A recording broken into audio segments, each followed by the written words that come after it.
তো আমি যে ক্যালকুলেটরটা ব্যবহার করব এটা হলো 991 ES প্লাস। আমি আশা রাখি তোমরা দেখতে পাইতেছো। মোড, এই মোডে যাব। মোড, যেহেতু আমরা বেস বা ভিত্তি নিয়ে কাজ করতেছি, তো আমরা বেস এইটা সিলেক্ট করবো। এটা আছে কোথায়? এটা আছে এই যে দেখো 4 এই জায়গায়। তো এই 4-এ ক্লিক করলাম। দেখো ফার্স্টে এখানে কি আসছে? ডেসিমাল। আর আমাদের এই সংখ্যাটাও কিসে আছে বলো তো? ডেসিমালেই কিন্তু আছে।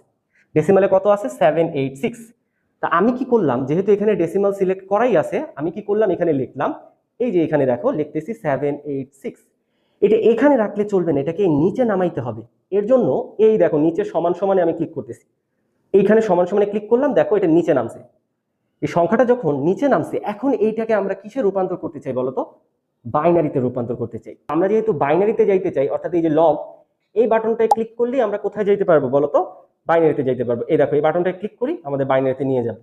আগে শূন্যের যেহেতু ভ্যালু নাই, আমরা জাস্ট এই জিনিসগুলো লিখে দিব। তো এখানে কি আসছে? 2টা 1, 3টা 0, 1, 2টা 0, 1 0। এটা একটু লিখে দিই। এই প্রশ্নবোধকের জায়গায় এই জিনিসটা লিখে দিই। দেখো 2টা 1, 3টা 0, 1, 2টা 0, 1 0। এইটাই হলো এটার অ্যান্সার।